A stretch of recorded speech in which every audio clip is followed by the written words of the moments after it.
Verbally Effective with Ina Esco is an interview-style podcast that intersects art, culture, politics, and entertainment with a Memphis focus.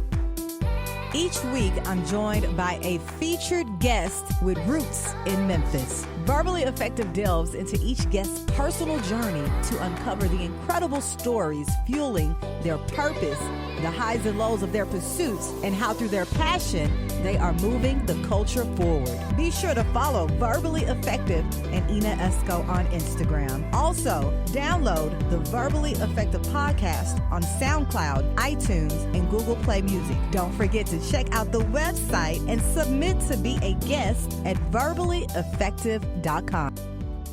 Greetings, and welcome to another edition of the Verbally Effective Podcast, the podcast that intersects art, culture, politics, and entertainment with a Memphis flair, all powered by We Are Memphis. I'm your host, your double E, Ina Esco, and today, ladies and gentlemen, I have one of my beautiful sorors in the building with me. She heads her own boutique law firm called the Rankin Group that focuses on entertainment, media, technology, and it's all serving the surrounding areas of Tennessee, Georgia, and New York. I have Rankin in the building with me. What's up, beautiful? How you doing? I am great. Thanks for coming. What's going on, lady? It's Saturday morning. You're looking really beautiful this morning. What is your day looking like today? After I leave here, probably just running errands, looking after some family members. Okay. And I remember we met a few months back at an event across town, and you were actually on a panel giving creatives advice. And I know you find yourself always doing that in your line of work. Mm-hmm. How was it starting the Rankin Group? Very interesting. And I think it's a story I share a lot with people interested in transitioning from working a job to becoming an entrepreneur.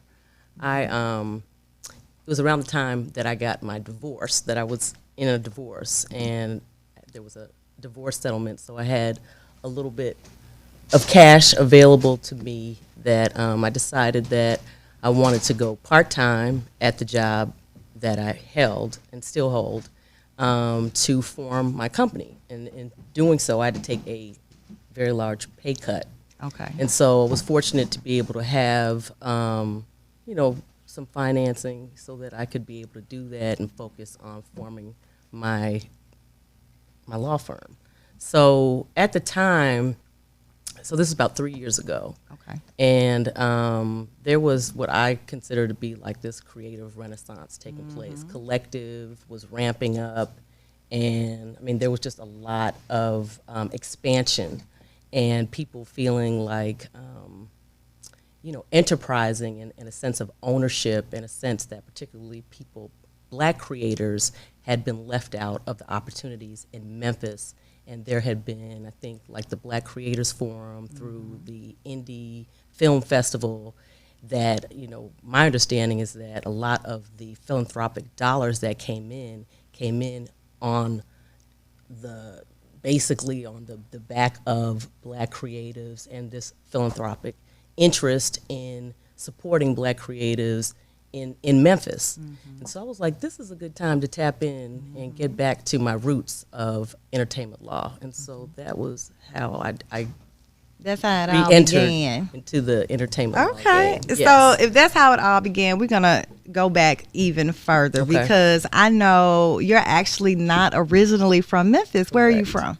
I'm originally from D.C. Okay. And you didn't ask me this question, but when I was a child, Black entertainment television was based in Georgetown, Washington, D.C.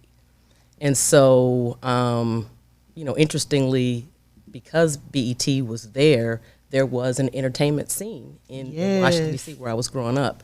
My mother's baby sister was working at like a local television station. And Bob Johnson, at the time, cable was pretty new. And he had this concept of starting Black entertainment television. So as I understand the story, he went around to all the stations trying to recruit the black talent. And he was like, hey, this is a gamble. I'm starting this cable channel, but I will make you an executive vice president, give you some equity in this, in this endeavor if you'll come over with me. So my aunt said, let me come over there with you. What a time. So, right. So she was the first executive vice president of marketing for Black entertainment television. At the beginning. At the beginning. And it was obviously a success. Yes. So just as a child, my aunt was glamorous. Like I used to think she looked like Jane Kennedy. And then, she was in the entertainment business, and, we would go on the set of like a Video Soul. Oh my God. I used to watch Video Soul every night. Yeah, exactly. As a child. So Donnie Simpson. Donnie Simpson. Yes, absolutely. Yes. So that's what whet my appetite initially to get into the entertainment business. So did you follow your aunt around all the time, and were you so intrigued like, hey, I'm getting into that line of business? I really think that ignited like the fire for all of my cousins. We all just looked up to Janice. I mean, she was just a boss, and she was glamorous, she was intelligent, and she was a young woman at the time. And so, yeah, I mean, if you have an option to say, oh, I want to, go be a nurse, or I want to be an entertainment executive like my Aunt Janice. I mean, it was like, that's what I want to do. Wow. Yeah. So let's talk about how you matriculated to Memphis. Yes. How did that happen? Well, I was working at a law firm. It's a top international law firm, Greenberg Traurig, in Atlanta. I was in the entertainment group. Okay. And I met who became my future husband when I worked at that law firm. He was an employment lawyer. He also did school law. And so we were on different floors. We didn't really work together, but we wound up meeting, dating. We wound up getting married. We have 2 children together now. He's from Memphis. Okay. And we had our daughter, Robbie, who is now about to be 15. I met her. You met Robbie. You did meet Robbie. Yes. And then soon found out that we had little Dorsey coming. And it was a turbulent time. It was like 2008. And, it was just a lot going on with the recession and things of that nature. I'm not going to get all into that. But there was an opportunity for him to come to Memphis as the general counsel for, then it was Memphis City Schools. Okay. And so we moved our family to Memphis in 2008 at that time, right. What did you think of Memphis when you first hit the scene in 2008? Well, I remember I was just, one of his best friend's parents lived in South Bluff. And so, we were initially, how do I want to say? So that was with me coming in when he was trying to get me to agree to this move from Atlanta, where we lived, to Memphis. It was like, where are you going to take somebody? But to the most interesting part. Okay. So it was like, let's go look at Harbor Town. Yes. And I'm like, ooh, look at these big houses on the Memphis. Water. Yes. I'm like, ooh, this is a river city. This looks like a really hip place. Harbor Town is gorgeous, especially the houses on the water. And then just downtown, like if you're at South Bluff, so G.E. Patterson and, South Main, and that's like the arts district.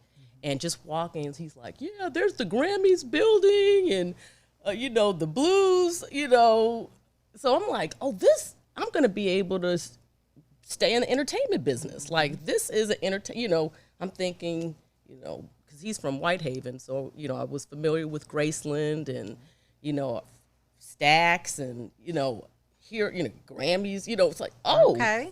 I'm going to be able to I'm going to come right in here, get my spot in the entertainment business, no problem. I like this. And looking at all these, at that time, empty buildings at 2008 on South Main, I'm like, oh yeah, I'm going to be able to come up in here and pop off. Child. In 2008 now. Child. It didn't work out like that. No. Wow. People were not impressed with none of the things that I just named. Okay. They were like, what high school did you go to?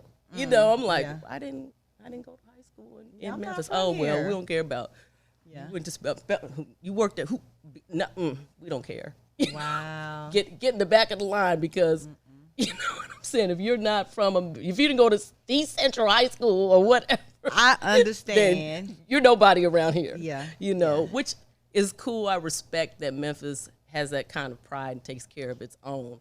But it was difficult for me. It was difficult. It was difficult. So I could not find an opportunity in the entertainment business. Okay. And so I wound up working at Shelby County government. Really, initially, I was a temp. Like, I worked through a temp agency for lawyers. And I got a placement at Shelby County in the Shelby County Attorney's Office to do some type of employment investigation. And, you know, I'm a good lawyer, even though that wasn't really necessarily my field. I was able to do the work, and the county attorney at the time was like, "Did you want to be a temp lawyer? Do you want a job?" I'm like, "I want a job." Okay. And so that's when I started. It was, I think, 2011 that I started working in the county attorney's office. Wow. Yeah. Look, welcome to Memphis, huh? Yeah. And I know, like, your background in law has been a lot with entertainment. Who are some of the artists that you've worked with over the years? Yes. So the biggest, so this is, you know, full disclosure. I have a 27-year-old son. And his father is a Grammy Award-winning producer. His name is Dallas Austin. Oh, and, I know who Dallas Austin is. Yeah, so okay. Yeah, so he was a part of like the East Coast family. Yeah. So along with Michael Bivins, you know, through Motown, you know, they had you know, Boyz II Men. Dallas produced Motown Philly. He had hits. Oh yeah, honey, he had a hits lot of for days. he had a lot of hits. So and then they had the idea was, you know, BBD, to create a girl version of BBD, and that's how TLC was created. And he wrote, you know, some of the biggest, you know, TLC hits like Creep. He was hot. I think rest he of did a Versus. Didn't he do a Versus when they started the Versus online? I know when they were tapping into the producers. I'm not sure about that. I do know that he was like in the first.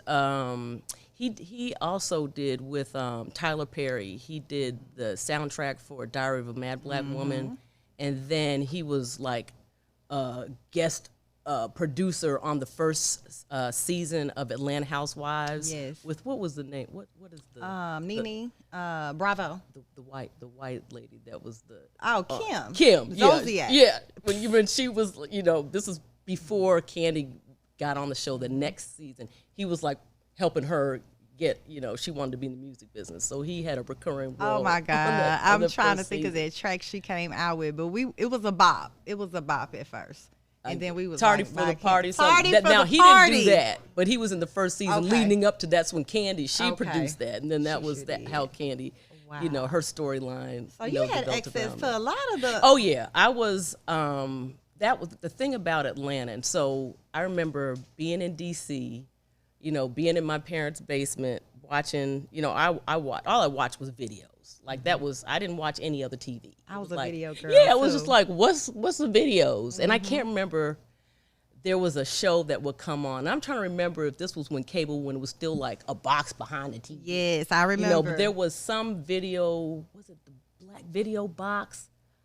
I don't remember what it was, but you know, being in DC, Puff Daddy was at Howard, and so you know that's another example of how DC was an entertainment, you know, magnet in a sense. A lot of people kind of came out of DC from Howard. Puff Daddy is an example, and maybe he was on Video Soul, or he was on, maybe it was 106 Apart. I'm dating myself. I don't remember. Yes. But I remember, you know, I wanted to go to Atlanta, you know, because I knew that it was like a music industry city. And so I remember seeing Puffy, and they were asking him who was his inspiration, who did he want to be like in the business, and he said, well, he wanted to be like Dallas Austin. He said, because he has his own record label, Rowdy Records, and the big artist that broke Rowdy Records was Monica. Don't take it personal. And so it's just so, you know, that Puffy's saying that's who he wants to be like. And so, you know, that's how I first, and then what's the name of the group that had the song Aisha? I'm telling on myself, not the Boys. It was, and that's terrible that I'm not remembering. I remember Aisha though. But yeah, so those little guys. Dang. We trying to remember. So they had a big song. Aisha, they had a couple big songs. And so this was when I'm headed to Atlanta as a freshman at Spelman College. And I had a cousin who, she was from Harlem. And so, she was in the mix. She was super in the mix. She was a sophomore. And my freshman year, I didn't have housing initially. So my cousin and I lived in an apartment not far from Spelman. And so I was running around with her. So here I am, 17 years old, and there was a club. Oh my goodness. It became the Warehouse, but at that time it was called the Phoenix. And the house DJ was Lil Jon. Oh wow. So he was just the house DJ for the Phoenix. But that was like the Phoenix, and there was another one called Diamonds and Pearls. And then later the Velvet. These were like the hot spots in Atlanta where, the music industry folks would come through. And you were there at a great time. So, definitely. The beginning of everything. So I go to this club with my cousin. I couldn't get into the club because I'm 17, I don't have ID. And, this little entourage comes riding in, motorcycles, this, that, and the third. And I remember seeing the little boys, ABC, Another Bad Creation. Yes. I remember seeing them, and I was so excited. Because they were more my peers, because they were teenagers, And that was the first time that I met Dallas, was that night. I think somehow we wound up getting into the club at that point. And so that was the beginning of, our whatever. And so we wound up having a child a few years later. Okay. And so that was, just being that association, I saw all these young entrepreneurs in the music business. And it was like, what else are you going to do? Right. You know what I mean? What else you going to do? Here you have 20-year-olds that are enterprising, that, are being offered label deals. Yes. And then you have all the young executives around them. Now, the lawyer scene at that time wasn't quite like that. It was considered, being a younger person and also being a female, people had a concept about what an entertainment lawyer was. It had to be a man. It had to be a man, and it had to be a white man. Right. For the most part. Right. For the most part. And so, but I still, it got in my mind that I wanted to be an entertainment lawyer. I come from, my father and his wife are judges in Washington, D.C. So I came, and my mother also went to law school. That's where she met my dad, but she did not practice law. But that was kind of like, especially when I had a child in college, my father was like, you have to go to law school. You're not going to be a statistic, Okay. So it was like, okay, well, if I have to be a lawyer, then I want to be in entertainment law. Okay. And so all that to say that my first client was my son's father, Dallas Austin. Wow. So I had the opportunity to work with, and by that time, he had also, the movie Drumline is loosely based on his life story. So it was a film that he pitched and developed. And I didn't know executive that. Producer. Yes, Drumline and ATL. So here you have, a music producer, and one thing about him, he was very smart because he was also a songwriter. So he was a producer and songwriter. So he would own 100% of these songs. So he knew about ownership early on. Exactly. He definitely did. And so, working with a client like that, I got to work with really seasoned, tops, really, because I wasn't his primary lawyer. His primary lawyer was a guy named Joel Katz, who is a legendary. He's legendary in it. I mean, his first clients were B.B. King and James Brown. And the thing about that lawyer was that he transitioned from just representing, and I don't mean to say just, but from representing an artist or a creative to helping those people brand themselves, which is like through trademarking. you know, and so you take somebody like B.B. King, and now you have House of Blues, which is a franchise. Yes. And then you have so many other ancillary products and services around that. And that is how, you know, you monetize, and that's how you know, basically get all types of opportunities through your name and likeness and through branding. And that's where it's at. On out. And so that is how he transitioned his practice and was able to essentially, I'm not going to say partner, but his law firm was acquired by this larger international law firm because, you know, they were basically an intellectual property law firm, but also still working with producers and artists and still doing traditional deals as well. Gotcha. Right. Lee, you have seen it all, and it sounds like, you know, how you mentioned being a black woman in law at that time, especially in entertainment law, was probably unheard of or maybe not even respected. But even with artists at that time, like, you often hear about artists having these horrible deals. I'm sure you've seen a lot of that over the years with them coming for counsel. Yeah. Because we hear it often in the news, so often, about these horrible deals. They broke, they ain't got no money, but you're like, but they had #1 hits. How has that been to counsel a top star with these deals on the table? Well, first I want to say that I want to take my hat off and show some respect for some of the black female attorneys that came before me. Louise West is a name, it should be a household name. And she is certainly for black female lawyers. She opened a lot of doors, paved the way for a lot of us. And her two biggest clients at the time were Timbaland and Missy. And this was back when they dominated, just 90s. They had a nice run. They had a wonderful run. I mean, and arguably they still run it. You not arguably, they still in. They still in it. They still in it. And they have, you know, had so much influence on the music today. So Louise West, and then a woman named Nina Shaw. And Nina Shaw, what is it, Kevin Hart, you know, the TV show he has that's based on his real life, and then they have the female attorney on the show.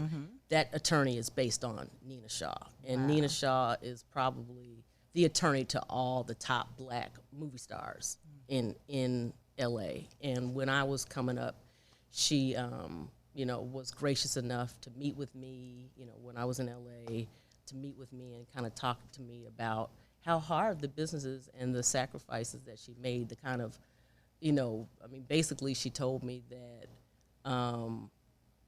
her work is everything, and that she runs her life, you know, to complement her work, and that, like, even with her daughter, she was telling me that she has an appointment with her daughter once a week, and they go to dinner, and that's constitutes motherhood, and that was, you know, what she felt she had to do to be able to be in the position, and I would say she's up there with anybody, not black, white, female, male. She's up there. She's in the game, you know. And she explained to me that she felt that my generation was more interested in a quality of life, which is not false. You know, people, you know, a lot of people now, especially with social media, you know, there's a lot of flossing going on. Oh, a lot. You know, there's a lot of flossing going on. A lot of cap. Yeah, and I'm still trying to figure out how people, because I want to floss too. Okay. You know, but I got to read contracts all day long and all night long and rest. So, you know, I really don't know how a lot of people on social media or are living these lavish lifestyles and don't like. Or is it a facade? Work. That's to me, a lot of, like I said, cap. You know, they're trying to portray this image that they really got it. Maybe some of them do, but a lot of them don't, Lee. A lot of them don't. But if they project that image, they're going to get these followers. They're going to get all these people that want to be like them, right? So, yeah, you've seen it all. Like, now you got social media on the table, and, yeah, we can't floss like we want to because we too busy trying to grind it out. I'm just like, one thing I thought, I was like, yeah, I'm going to work so hard, and then I'm going to, once I accomplish this, then I'm going to be able to cruise. No, it's like the more, well, what happens is, like I keep referencing Puff Daddy, like more money, more problems. It's like more success, more work. More work. Like as your company becomes more successful, you have to continue to scale, and you have to, even for me, like the hardest thing now is trying to grow my business and take on and train other people. And, one thing that I did not answer your question before about how people wind up losing their wealth is that because a lot of us are not financially literate. And a lot of times it's hard to find the right partners. And like, what do they always tell a new artist, you got to build your team, your accountant, bookkeeper, sometimes that's the same person, your attorney, really you have to have some HR people that are helping you to, run payroll. And, there's just so much, there's such a big administrative piece, and so a lot of people, it's overwhelming, because if you're the marketing, like I'm always like, okay, let me go sit outside and try to come up with something to say on this video, because people, thank you, people need content, some people like, some of my friends are like teasing, like, you do. One of my girlfriends is a stylist, and so she has a lot, does photo shoots with clients and things. She's like, you do more photo shoots than I do. I'm like, really? I'm like, I might do 3 or 4 photo shoots a year, and then I just throw up the same pictures all the time. But if I post something on my social media and I'm talking about, some subject matter that people really need to hear, I might get 1 like, maybe 7 likes. But if I get some makeup on and put a little cleavage on there, then that's going to 300 likes. Isn't that crazy? So it's like you have, kind of find a way. And so that's a big piece. Like, I spend money on having people create content for me, and, just marketing yourself is a big piece. And so, I feel that everyone is not, going from working a job where you just come in, you get a paycheck, first 15 or whatever it is, and you do your job. Well, when you're running a business, you got to do all the jobs. Okay. And you might not be good at all the jobs. And so then you have to identify people to be in those roles, and some of those people don't work out. Sometimes those aren't a good fit. So it's just a constant reinventing. It's a constant growing. It's it's never ending. Yes. And sometimes I'm like, oh, I just want a job again. Yeah. So I can be mommy, and I can be just be more present, because even when my office is in well, I don't want to talk about my personal stuff because people are crazy. But I am around my children a lot, but I'm not present because I'm answering 3 phones for my 3 different clients, what I'm saying, or looking at, responding to emails. And when you're dealing with people's livelihood, or, when you're working for these businesses, everything is emergency. Yeah. I'm sure you have some like demanding clients. Certainly, yes. And I'm grateful for all of them. I'm grateful for all of them. So keep on being demanding. But, sometimes just like, ooh, I just miss having a job where I just show up. Right. And I don't have to run payroll, and I don't have to, Gotcha. do all these things. It's a blessing, but it's not easy. When you're a boss, it comes with a lot. So what does your support system look like? That's a good question. I have, there's a woman named Paula Moore who I met years ago through an amazing artist named Santi Gold. Santi White, if you look her up, she's somebody. She's a contender. And, without being, as a matter of fact, Beyonce, I posted about this on LinkedIn, did a tribute to Queens, and that was one of the people that she did. Yes, Santi. Okay. Santi Gold. So please look her up if you don't know about her. You want to know about her. But I grew up with her. So I said that I grew up in D.C., which is true. My parents divorced when I was 8, and my mother's from Philadelphia. So we wound up moving to where her parents were in Philadelphia, and which is another, music town, another rich music, background. And so I was in Philadelphia, particularly for high school, and Santi and I became friends. And Santi was already, she was already a star, in high school. And I don't know if you know this artist, Reese. There was a big song, and I don't remember. She just went by Reese. Reese, R-E-S. So that's another one to look up. So Santi wrote her, basically produced her album. Mm-hmm. And as a young woman, she wound up getting, I think she was an A&R and had some other great opportunity at a big label. And so, you kind of come up with the people that, the people you come up with. I'm in the music business, she's in the music business, and she was signed to, I'm not doing good with names today. That's but okay. The artist, there was a big artist, and she wound up dying of a heroin. She used to sing, she was a white artist. A white artist. And she used to sing it sounded like blues. She was British. Amy Winehouse. Amy Winehouse. Mm-hmm. And so I loved Amy Winehouse. So the same guy, and he's a big name, he's a DJ, a big name in the music business.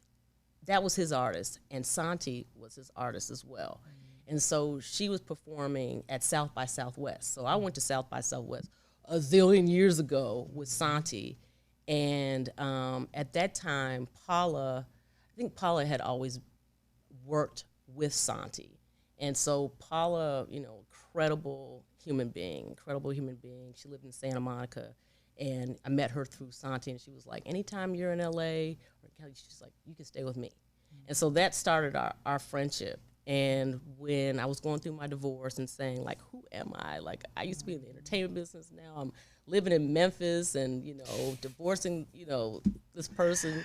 And I don't even know who I am anymore. And she's like, well, come to L.A.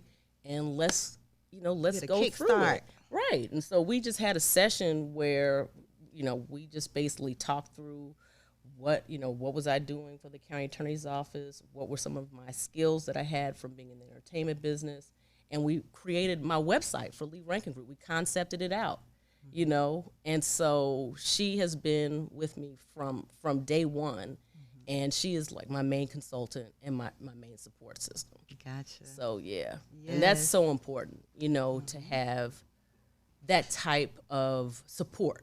It is. And likewise, I support her as well.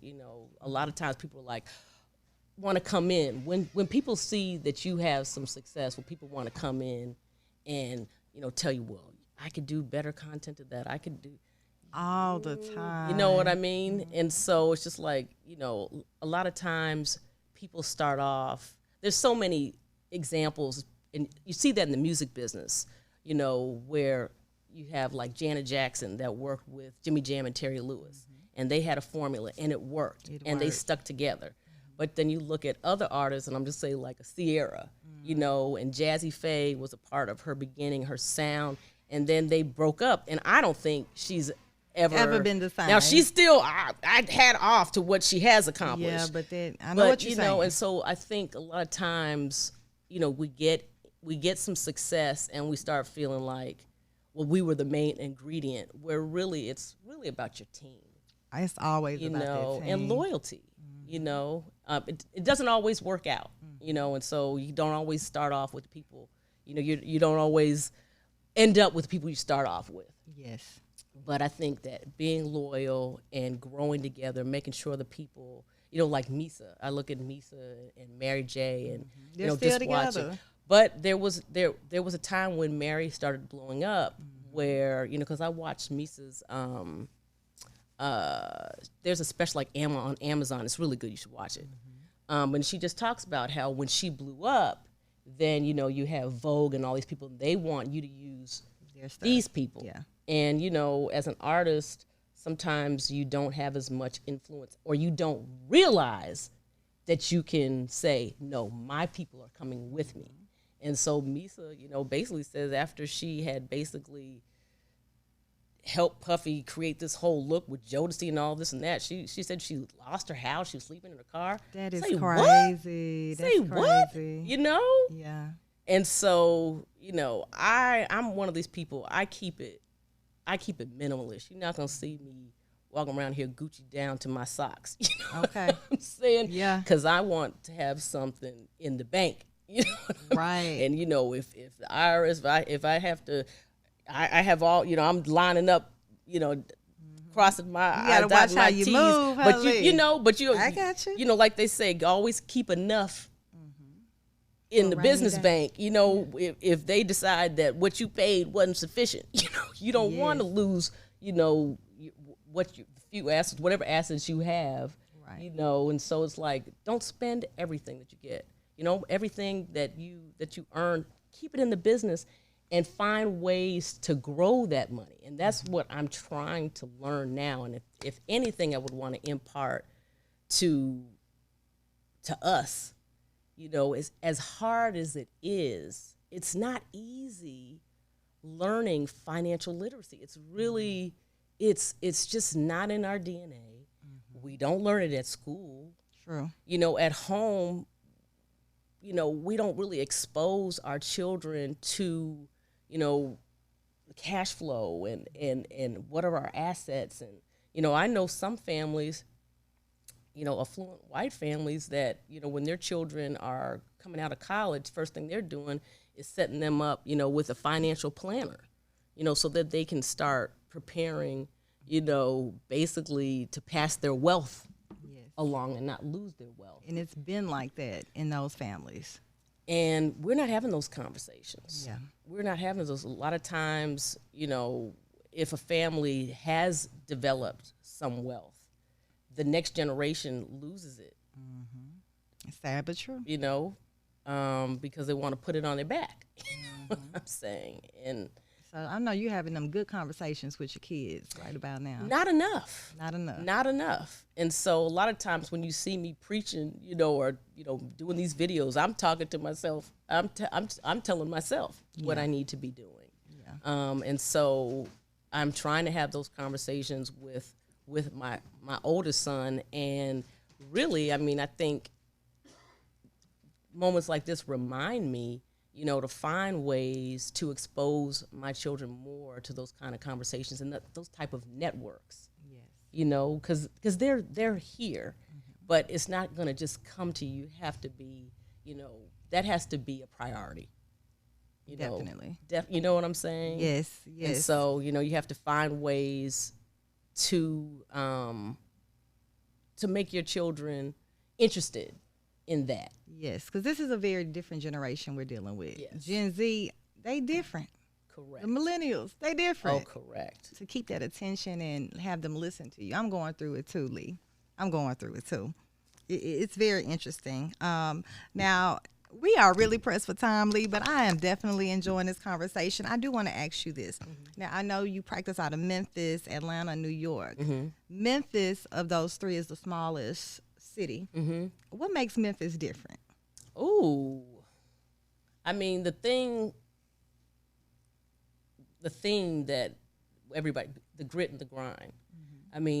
I come from the majority, and we talked about some of the people that I work with. I also work with Jeezy.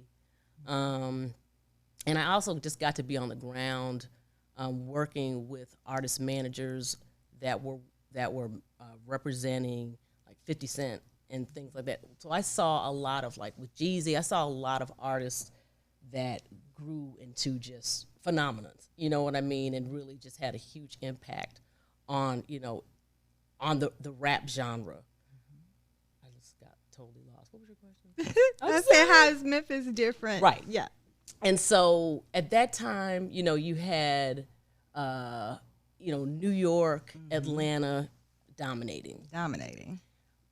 At the end of my time, and part of the reason why I fell in love with this Memphis dude was 3 6 Mafia had just got on the scene. And they were just, for me, it was like, I hadn't seen nothing like they were just dusting away all these. In my mind, I was like, this. Back then, you thought. Oh yeah, like when they won the Oscar, Yes. because I wasn't familiar. So then, my ex-husband was like, let me introduce you to Project Pat, and just turned me on to the Memphis, the Memphis hip hop, sound, exactly, yes. which I later learned is where crunk, music at Atlanta was influenced by Memphis. And the one thing about rap is that wherever it's the most street, the most violent, that's where the rap industry is gonna That's who run it, huh? And so, Memphis happens to be has a reputation for being a very violent, gritty city. And right now, I would say, is dominating hip hop. Like from Moneybagg. I mean, come on. Yes, you know what I yes, mean? we and up there. Definitely. Glorilla. Come on. We know what still I'm saying? singing her song. Woo! And so I would say, like, there's just so much swag in the city. It's just swag. You know what I'm saying? It's really that. And the sound, to me, it's my favorite. I love the hip hop that comes out of Memphis. So to me, that's one of the things that really makes it, stand apart from New York and Atlanta. Yeah. Yes, the grit and the grind, for sure. The grit and the grind. Yeah. And you still here, Lee. You're practicing out of Memphis. Yes. You've built this wonderful boutique law firm. Any advice for some up-and-coming entertainment lawyers, technology lawyers? Yes. So I talked about Louise West, Nina Shaw. Now, Nina does not associate much with this organization, but Louise is one of the founders of, it's called BESLA, the Black Entertainment Sports and Lawyers Association. It is an organization, it's over 20 years old, and it was essentially black entertainment lawyers looking to be a resource for one another. And it started probably in New York, where a group of these lawyers, are meeting and just creating a resource. And now this organization has grown. They have an annual conference, and the lawyer that I am working with now, who has helped me shift into gaming, into virtual reality work, met him 20 years ago at BESLA. And at that time, I think he was like the head of black music at like Disney. And, he told me that when he was, a music lawyer, he said he was broke and his clients were broke. And he said, and then, he wound up getting into gaming. And he said it was a game changer. And he basically reached back and, pulled me in and another young attorney out of Atlanta that worked with us. And so I would say that it's really good to be able to, BESLA is clutch, and not just for lawyers. Others can also come to the conference. An amazing network, top lawyers from like Netflix, from across the scene, across the entertainment and technology genres, are regular attendees at these conferences. And you go there, you're partying, you go to seminars, and you can build. And a lot of people call me and ask me, just to share information. And I will share information, and I do share a lot of free information, especially through my social media and, on LinkedIn. But if I have a deal that is a paying deal and I am not working on that type of deal a lot, I'm going to pull in a senior lawyer that works in that arena. And they're going to get paid. I'm not asking anybody to help me for free. Now, people you can call and get some guidance. You don't always have to charge. But if you're working on a deal and you want to always put your best, give your client their best. Don't wing it. It's better to share a fee with another lawyer and make sure that this client is going to get the best deal in place. And that's something else I recommend. People, it's better to share money and to build with lawyers that are going to make sure that you're doing good work. Yeah, so that's something I would recommend. So just that organization and teaming up and having a network of seasoned lawyer, and then you push back and you bring others in. When you have that entree and you can say, you know what, I'm going to bring you in on this opportunity. Then that's what we need to be doing, and to grow the pie. I wish a lot of people did more of that, Lee, you know, because you're really building a community. Yes. And then when they hear about something, they're going to pull you in. That's right. You know, that's how it works. That's how it works. That's how it works. Yes. Well, Lee Rankin, my Sora, I have definitely enjoyed you. I wish we had more time to talk, but we're going to do that lunch really soon. Absolutely. I want you to share with the Verbally Effective audience how they can continue to follow your amazing journey. Oh, yes. Please follow me on Instagram at Lee Rankin Group. Yes, and we're going to be seeing some more content coming from you. Absolutely. I like that good original advice because it's very needed. Okay. Well, I'm doing a Q&A, as a matter of fact, on the metaverse, where I'm asking people to send their questions, drop their questions in, and then I'm going to do videos responding to those questions. Yes. So I love it. I love it. Thank you so much, Lee Rankin, for joining us today on the Verbally Effective Podcast. Entertainment, media, technology, whatever you need, hit up Lee Rankin at the Lee Rankin Group. And thank you all for tuning in to yet another episode of the Verbally Effective Podcast.